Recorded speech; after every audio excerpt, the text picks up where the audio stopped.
Yeah. Am I on? No. Okay. Just wanted to make sure. I hear you. You hear me now? Now you can't hear anything. Morning. How's everybody doing? Like, how are you really doing? Let's have like family time real quick. You guys doing good?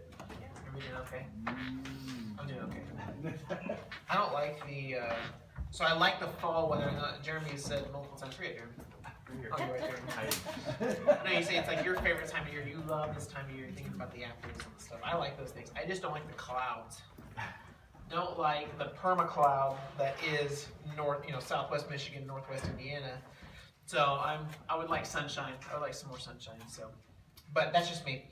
So I'm excited about for this next season. I like the cold weather. I like fires. I like those things. I just don't like. I like sunshine. I don't like cloudy weather. So I've got to get over it. That's what has to happen.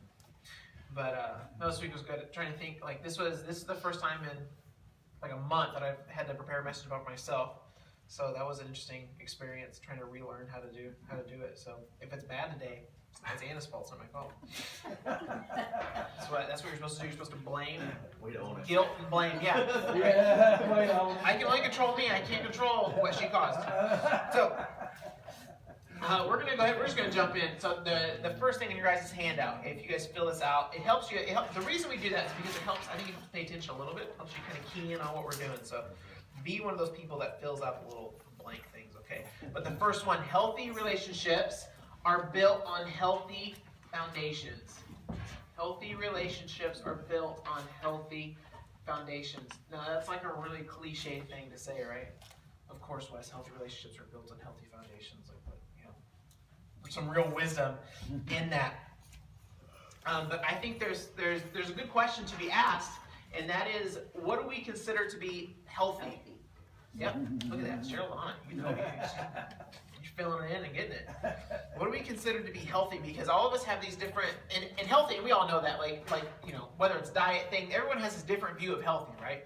You can be healthy and eat only vegetables. You can be healthy and there's a carnivore diet out there, which is you just eat nothing but meat. You don't even eat vegetables, and they consider that healthy. You can do low carb, you can do no sugar. I'm sure there's a diet out there that says you can eat all the sugar you ever want, and somehow that's healthy. Health is one of those things. It's just relative anymore. It's just this relative thing. And so when we're thinking about foundations of relationships and how we deal with each other and how we kind of walk in that, I think it'd be helpful if we had this similar view of what actual health is. Because I'm sure there's somewhere someone thinks, yeah, if you and your spouse just yell at each other as much as possible and get it all out, somehow that's building a healthy foundation, right? That's gonna lead to just bliss. That's not gonna lead to bliss. But I'm sure there's someone saying it. Is it you? Are you saying that, Cheryl? It's a temporary fix. Oh, good. That is a temporary fix. It's a Band-Aid. You're 100% right. You're 100% right. You got to go for the full mind, body, and soul. That's right. That's you right. Have those three in mind, you're in trouble. Right. And so I think and the book kind of goes through some of this stuff. I know some of you guys are reading the book, but the healthy foundation is built out of material that I think is acceptance. Okay, so it's not saying that this is all the relationship is. It's just saying this is the foundation we're actually going to build this thing on. And it's acceptance. And it's acceptance of the other person and accepting them for who they are, right? This is hard. It's a hard one for a lot of us as well. And just to have a caveat too, this series, and I know the book, a lot of it focuses around marriage. Like a lot of it is like how you deal with your spouse, like how those relationships, and of course, why wouldn't it? Those are most of our lives. That's our most pertinent relationship is our spouse, right? That's who we're dealing with and stuff like that. But this stuff is meant to be used in friendships. This stuff is meant to bless us as we have connection. Even as me and Rick have connection. How do I use this stuff to actually connect with you better? Like how do we need to take this thing outside of just marriage, take it outside, deal with your spouse, if you have one and stuff, but also deal with how we treat everyone around us. How do we deal with our boss? How do we deal with our coworkers? Use these tools for much more than think past like the whole spouse relationship, even though I'm probably going to give more examples from my relationship with my wife. But just try to take it out of that box. But acceptance. And so, over the past couple of weeks, we've talked a lot about you can only control who? Who's the only person in the world you can control? Yourself, right? Yourself. That's it. You can't control your wife. You can't control your husband. You can't control your crazy neighbor. You can't control that boss that just is terrible. You can only control yourself. Right? Well, there's something that comes with that. When you understand, okay, I can only control me, even however much I want to control the other person. If I can only control me, that means I'm powerless to control anyone around me. Okay, well, when you have that realization, I'm powerless to control anyone around me, you have to come to terms with, well, they're just going to be who they are, right? You actually have to accept that person for who they actually are. You take away, I can't control them, I can't make them like me, even as much as I want to, like I can't make them do certain actions, or I can't make them not do certain actions. I have to accept them. And so that acceptance is that's that baseline of where you're coming at and looking at a relationship and going, okay, you know, there's no more fear, there's no more, I'm not trying to push, I'm not trying to control, you're just allowing things to be as they are. Now, on this acceptance thing, we're not talking about acceptance of behavior, because some of you right now, some of you are thinking like, well, I'm not accepting that. You know, like they're mean, or they yell, or they, you know, they make fun, or, you know, those types of things. We're not talking about behavior. We're not talking about accepting someone's behavior. Those things need to be changed. And two powerful people, you know, as we're learning, like, you need to have that conversation. If someone's doing something that hurts your feelings, or that just isn't working in your relationship, you guys need to come together and have that conversation. So we're not talking about behaviors, but we're talking about accepting people on a very deep level, going, they are who they are, I am who I am, I'm okay with that, right?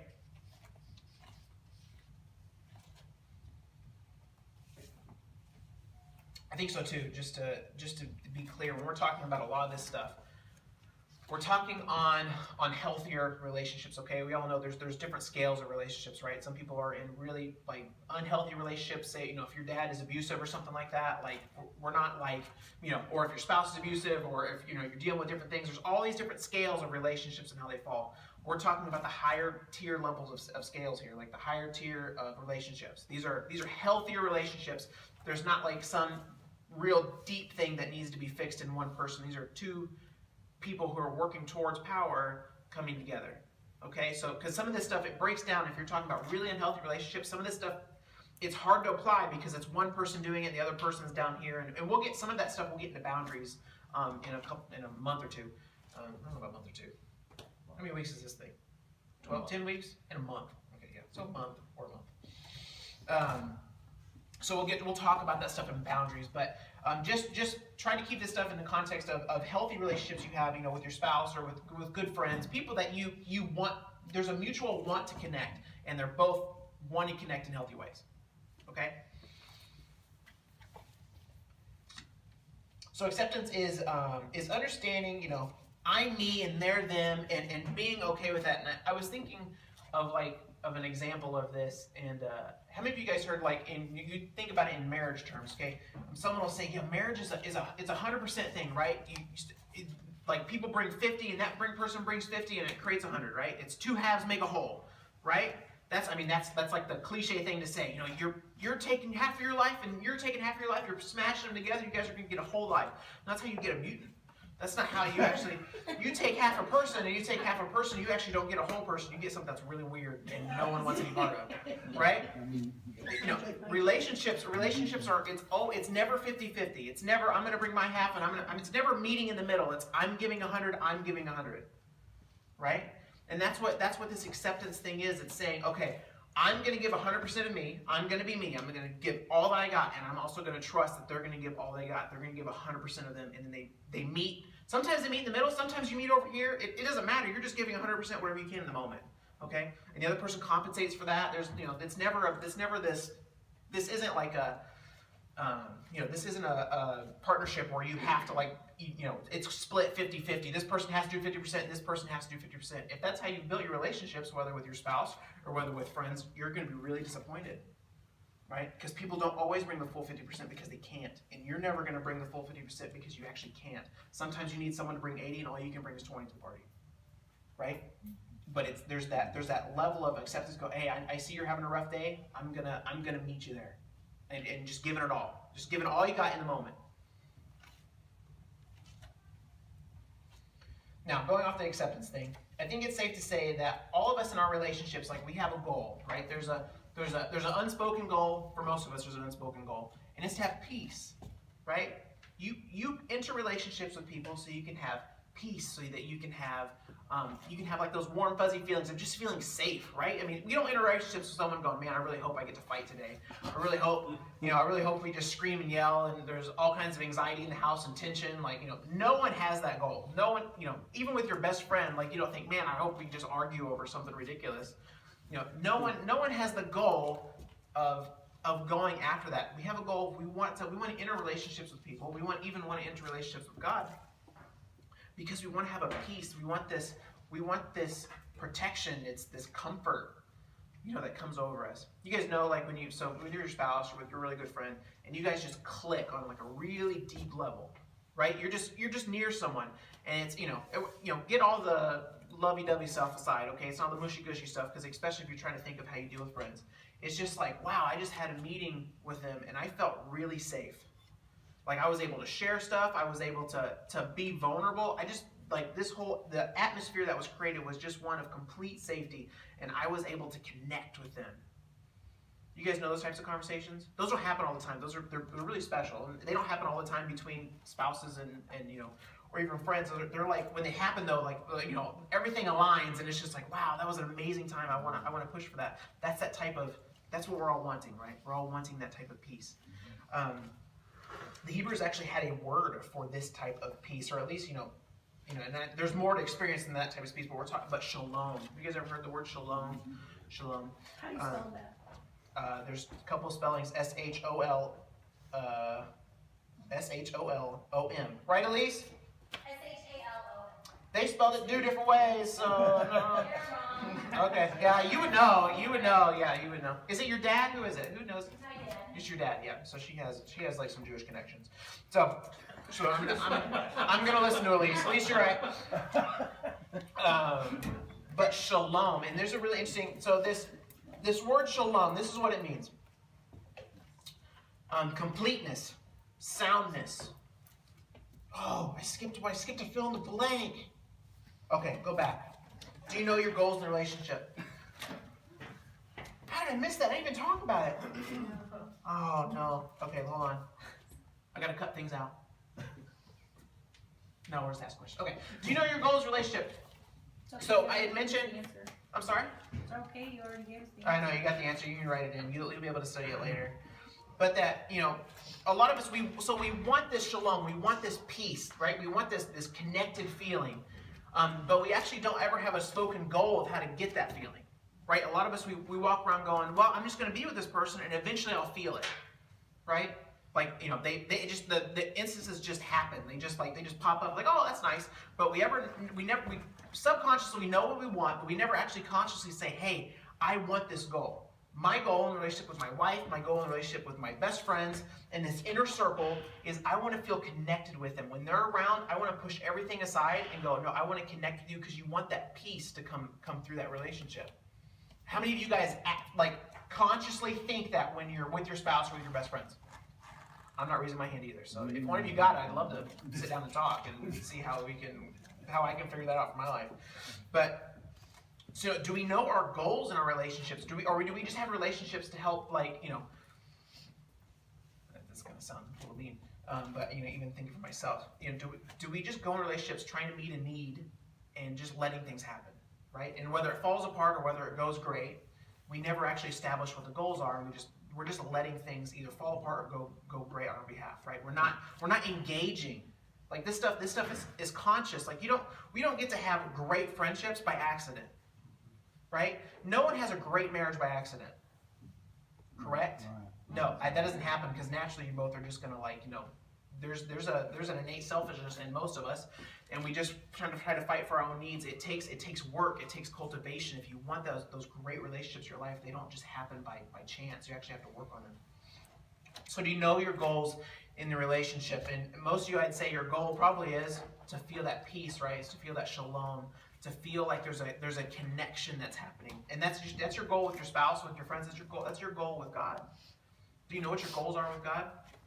It shouldn't be, Lord, I just want to be a better person. Lord, I just don't want to steal, or I don't want to I don't want to lust, or I don't want to cuss, or I don't want to say your name in vain. Those are fruits of a relationship with God. Those aren't goals of a relationship. The goal of a relationship with Jesus, the goal of knowing God and even being here on Sunday morning and being together and pushing into this stuff is so that we can have peace in our lives. Because He's the author of peace, right? That's the only place we get peace is through relationship. It's through relationship with Him. It's through relationship with others. So shalom. Now I can read what the definition is. Now I've caught everybody up.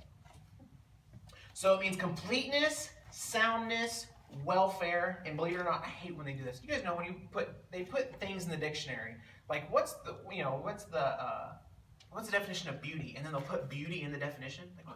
Like, I'm ragging on this concordance here, but soundness, welfare, peace. Apparently, peace is shalom. Completeness, safety, soundness, welfare, health, prosperity, peace again, quiet, tranquility, contentment, peace, friendships, peace of human relationships, so peace in human relationships, and peace with God, especially in covenant relationship, peace from war. So this word shalom, it's all encompassing. It's not just peace. It's not just peace in our heart. It's peace like physically, like for things just to be calm, right? It's peace financially. It's peace health-wise. It's peace relationally. It's peace with God. It's spiritual. It's all of our senses. Everything that we experience in the world. It's peace on a broad spectrum, but complete. Everything is complete, and everything as it should be. Within yourself. Within yourself, yeah, right. So I guess what I wanna just point something out here, because Can you wait till after that? We'll do that. I can. Give me after, and we'll push into that. And maybe I might even answer it as I go forward. Okay, but key in on it. So that peace, it is that peace within ourselves. It's that spectrum within, because you can't control other people, right? You can't make someone else feel your peace. That's not the point. Like if you're trying to fight for peace for someone else that you're in a relationship with, you won't win that battle because it's not yours to win. It's theirs. Okay? And so you have to, the goal is you can only control you. So your goal, if you want to help your spouse, if you want to be a help and you want to help your spouse or your friend, whoever you're talking to, if you want to help them have peace, the only thing you can bring to the table is your own peace. And so figuring out how to have peace in your own heart, how to create shalom in your own life, and then you can help pour into them. You can at least help give them a direction, inspire them. You can talk with them about things, but you can't make it happen for them. That's not our role. God didn't give us authority over anyone else but ourselves. Right? So the word shalom, it shows up 239 times throughout the Old Testament. 239 times. That's a lot. That's a lot of shalom. That's a lot of peace. Okay, God's talking about peace. The whole thing. You think about Genesis, like in the garden, like you actually only have peace in Scripture, like perfect peace for like 2 chapters, right? 2 or 3, and then it all just falls apart. There's no more peace, and and everything goes into chaos. And so, like the peace is part of our history. Like it's part of our story. It's what we want. It's what we long for. We long for that shalom. We long for that safety and that comfort where everything is as it should be. I actually think the best example of shalom, it's found in the New Testament. It's when Jesus is on a boat sleeping during a storm. Do you guys remember some of the story? Yeah, and so it's in Mark 4, 35 through 41. It'll be on the screen. You guys can turn there if you want. But Mark 4, 35 through 41.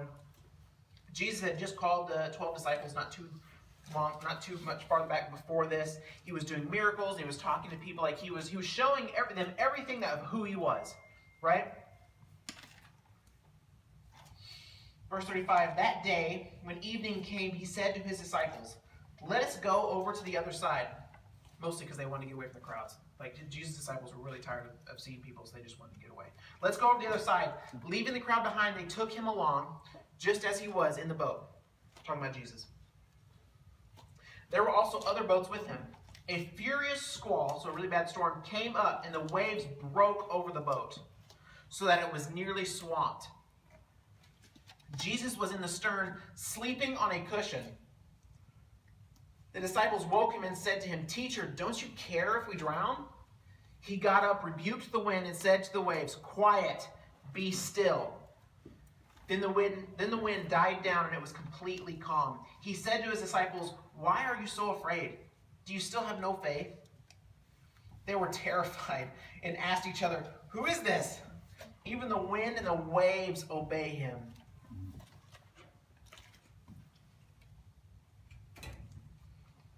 Jesus had shalom in that boat, right? These were small boats. We're not talking about like giant Christopher Columbus ships here. We're talking about a little small fishing boat that they were using to cross over. These waves were huge. But, gosh, I can't remember the name of that. What's that body of water they were on? Sea of Galilee, yes. Sea of Galilee, it comes down, the winds come down through the mountains, these storms come through, and they're bad storms on this freshwater lake. They have really bad stuff. And so what they were experiencing wasn't just some like little rock in the boat. They were in this tiny fishing boat with crazy high waves crashing over them, and Jesus is sleeping on a cushion. Who had shalom in this? Jesus. The guy was sleeping. He was feeling the water probably, I mean, you know, talk about 8-9 foot waves coming over. It's not like Jesus didn't feel the spray of the water coming on his face. The guy's just sleeping. Just fine, curled up on a cushion, having peace. And all his disciples are freaking out. Like, Lord, don't you even care if we die? And you know they weren't being quiet. It's not like these waves are coming up and they're like, oh, that's really bad. But they're trying not to wake up Jesus. No, they're freaking out. Like, I'm sure Jesus at least had the opportunity to hear their cries, to hear them doing all this stuff. And it wasn't until they finally went over and said, Master, don't you even care that we drown? That he got up and rebuked it. But the question is, when's the last time that you slept through a storm? Because, you know, all of us, we have storms, right? I'm not talking about sleeping through, I love sleeping through, like, spring storms, so I'm not talking about that. But when's the last time you slept through a storm in your life? Like something, you know, you lost a job, or you, someone's sick, or, you know, one of your close friends or family members are sick, or there's something going on, and you have peace. Right? I can think of, there's only been like one instance where I can literally say like I've had peace. So I've shared this a lot. Over the past 2 or 3 years, I've had a lot of anxiety and panic attacks and stuff. And thank Jesus, I've found a tool that's being really helpful over the past few months. But there was one evening a month ago where I was laying in bed and I could feel the anxiety rearing up and I could feel a panic attack coming on. And so I start to shake, and I get cold sweats and stuff, and it's a very scary experience. But this tool I've been kind of delving into, it actually helps you learn how to deal with anxiety and deal with those panic attacks, because the issue is never the anxiety or panic attacks. The issue is when you fight against them. Right? You actually look at a problem and you make it worse because you're fearing against it. You're trying to push it away, like, no, I don't want that, no, I don't want that, no, I don't want that. And it actually makes it worse. And so it's acceptance. That it's a form of acceptance going, okay, I accept this feeling. Like, I know what it is. I know it's a panic attack. I know it's anxiety, and I'll be fine. I say that to myself. My body continues to shake. I can have all these crazy sensations that you get with a panic attack, but my mind was completely at peace. It was the craziest experience. I have never experienced something like that, where I was like physically on the outside, something was coming against me, but on the inside, I was fine. I was like I am today. Like I was just like, man, I feel good. This is great. Like, this is gonna pass. Like, I know it's gonna go. When's the last time like something crazy was going on in your life and you were actually able to sleep through the storm because you had confidence in who you are and how you were gonna react? Right? You know, most of those crises that we deal with, the ones that really bring us down, the ones we get invested in and worry a lot about, a lot of those are relationally based. It's very seldom that we have problems in our lives that aren't based on that relational aspect, right? If you lose your job, most of the time it's not the fact that you lost your job and that that you feel like maybe you've lost something that you've earned. There's a lot of that, but most of the time it's like, okay, what is my wife going to think of me? How am I going to provide for my kids? Like, what are they going to think of me? You start bringing in, when something bad happens or there's turmoil going on, it's because there's these other relational aspects that are coming in, right? That's how important it is for you to know, hey, this is what I control, that's what they can control. Knowing where your control stops and not trying to control entire situations, right? Because can you control if you lose your job? Can you control that to a point? Yes, you can control that, because you can be dumb and not be nice to your boss or something like that. But if you lose your job, like, there's nothing you can do. You can't control any of that, right? But you can stay connected with your people around you. So if I was to, I was gonna say if I lost my job. So if you guys fired me, and and I was worried all about how Anna would react, what she would think of me and stuff like that, I actually can't control any of that. I'm just worrying about it. What I can control is how I treat her, though, and understand, fall back on that connection I have with her. And like, I want connection with you, regardless of what's happening on the outside. I know where I stand with you, and I can find peace. I can find shalom in that relationship, right?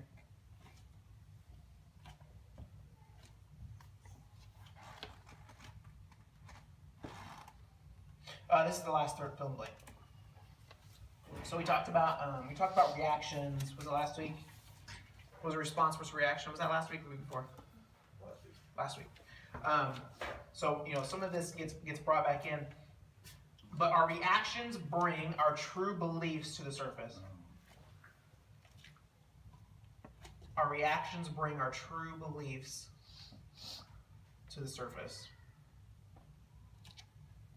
So the disciples are walking around with Jesus. They're hearing him heal. They're seeing him see these. Oh my goodness! They're seeing him heal these people. They're hearing him talk about himself and who he believes he is and stuff. And they think they believe that, right? They're going along with that story, like, yeah, I believe that. But when the pressure's on, when waves are coming up over the boat, what happens? They lose it, right? They lose that peace. They lose that confidence in what they thought they believed. It was showing them that they actually didn't believe these things, at least fully. It hadn't worked its way deep enough for them to actually believe, because if they'd have believed, Jesus would have been able to sleep there and they would have said, I know who he is. I have confidence in who he is. We'll be fine, right? But no, they started to freak out. They reacted, right? Jesus, don't you even care that we're going to drown? Well, of course he cares. He's Jesus. Like, that was a teacher who was healing the sick. He was showing how much he cared. If they actually believed those things, they wouldn't have responded the way they did. They wouldn't have reacted the way they did. How do we? And even in the book, it actually talks about. So the acceptance is your foundation, and it actually gives 7 more that you use to build up to get to shalom. Okay, it's love, honor, self-control, responsibility, truth, faith, vision. How many of us, when we're fighting with our spouse, or we're fighting with our friends, those reactions we give, those responses that we give. I think of one just the other day. Me and Anna were driving somewhere, and usually she does not drive. Usually I drive places.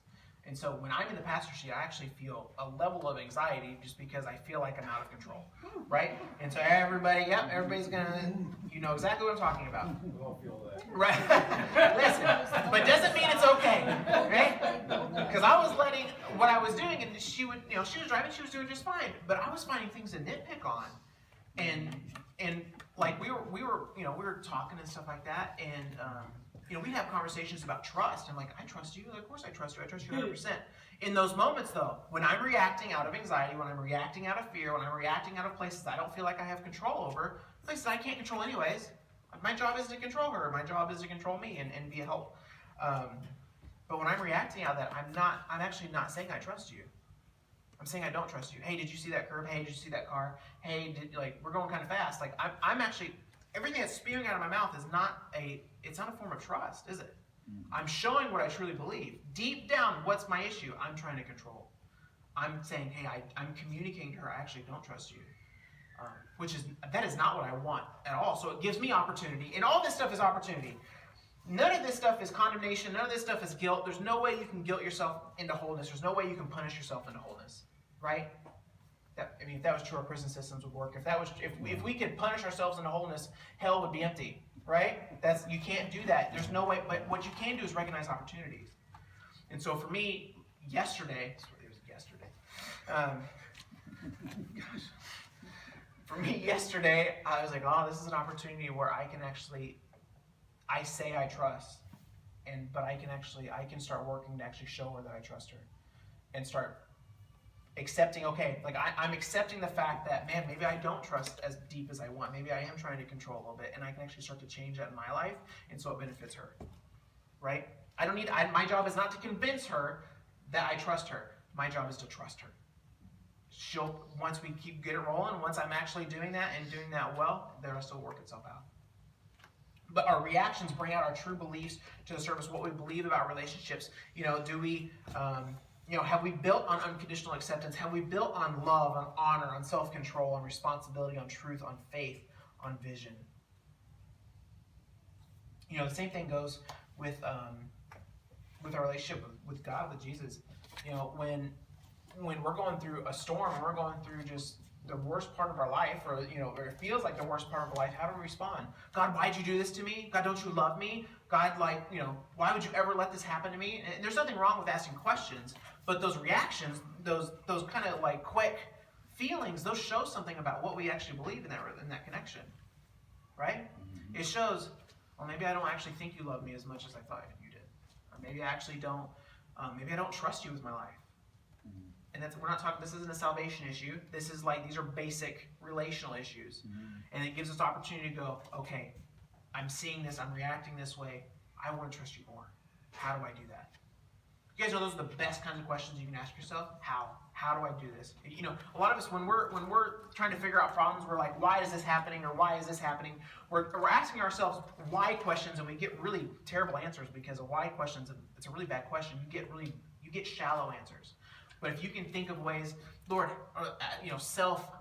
talk to yourself. Okay, who did it? David did. He says self in Psalms. He talks to himself a lot. It's good for you. Have inner dialogue. You're not crazy if you do it, because I do it a lot. But have those inner dialogues and ask, how do I push into this, Lord? How do I trust more? How do I trust you more when everything's hitting the fan and I feel like my life's falling apart? How do I trust you more? And see what answers you get. Write those down, because I guarantee you they're really good answers.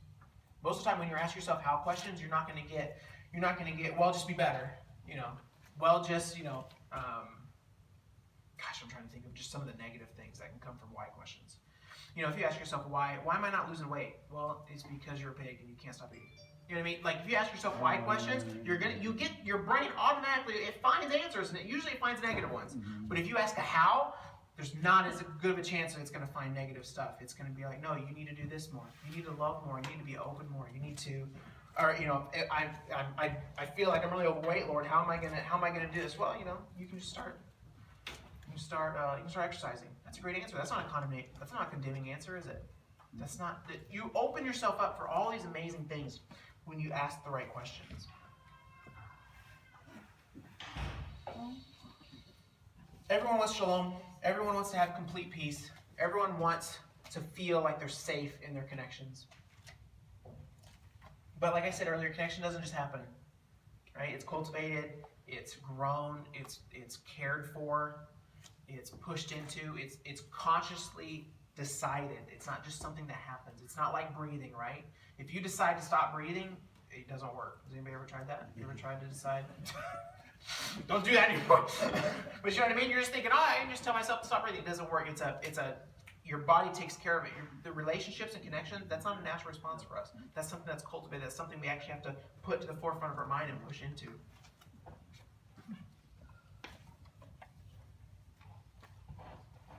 There was if any of you have a Catholic background, it's called St. Francis Peace Prayer, and it's actually an old hymn.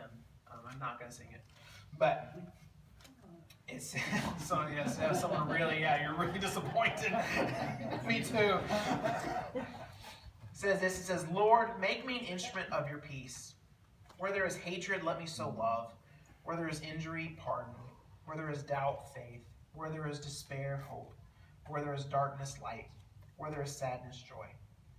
O divine Master, grant that I may not so much seek to be consoled as to counsel, to be understood as to understand, to be loved as to love. For it is giving that we receive, it is in pardoning that we are pardoned, and it is in dying that we are born to eternal life. Amen. Jesus died for us, right?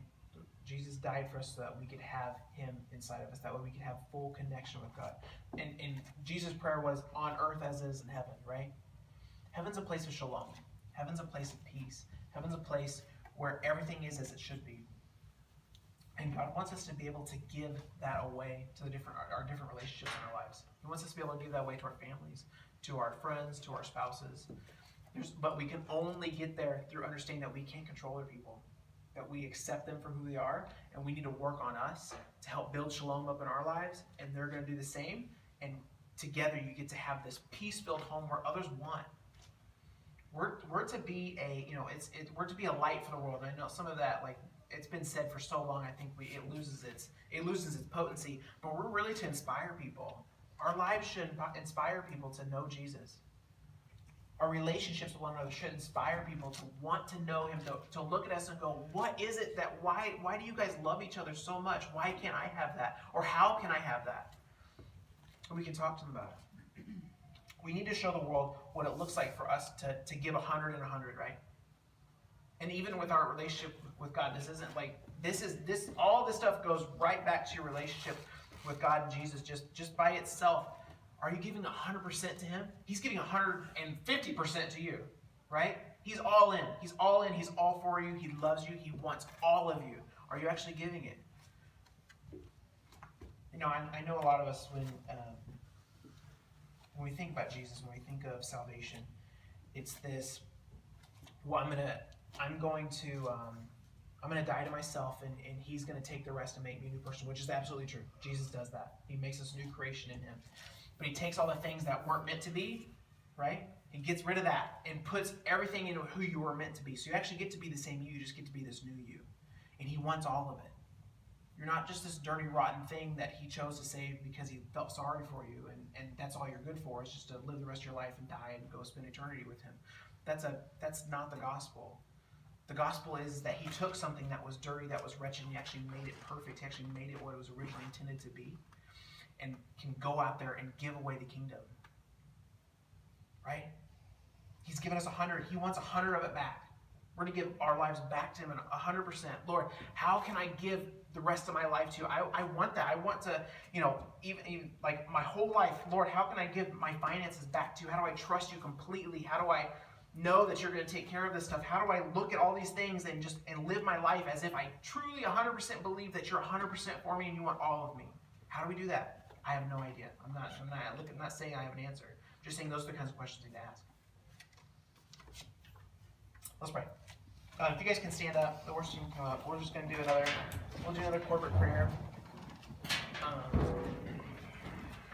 As always, guys, if you have prayer requests, if there's something that you just need prayer for, if you want a word, just someone to encourage you, please go back there and we'll pray for you during these worship songs. But right now, just go ahead and just stick your hands out. Just receiving a gift from God. Lord, God, we want shalom. Lord, we want shalom in our lives, God. We want shalom in our relationships with our spouse, God. We want shalom in our relationships with our friends, God. God, we want shalom with you. So Holy Spirit, right now I pray, God, if there's anything, God, that's keeping us from experiencing shalom, if there's anything that's keeping us from experiencing complete peace with you, first of all, Jesus, would you just show us? Pray for pictures, God. I pray for words, Lord. I just pray for you just to nudge us in that direction, saying, hey, this is keeping you from having complete peace because we're trying to control an aspect of that relationship we have with you. Or we just want to let those things go. God, do the same thing for our relationship with our wives or husbands, Lord. If there's something that we're doing unknowingly, Lord, that's keeping peace from being able to come through, Lord, we don't want that anymore. We're letting go of control today. God. Show us those things. Show us how to let go. With our friends, Lord, we want to have deep relationship with friends, God. We want to be a people that are surrounded with best friends, Lord, that are deeply connected, that are deeply invested. God, if there's things that we need to let go of control of, if there's areas that we need to just accept who that person is and let them be 100% them and let us be 100% us, God, if there's areas we can do that better, show us how. Bring those things to the surface, Lord, just to let them go and let go of control, Lord. Jesus, we love you. We trust you. It's in your name.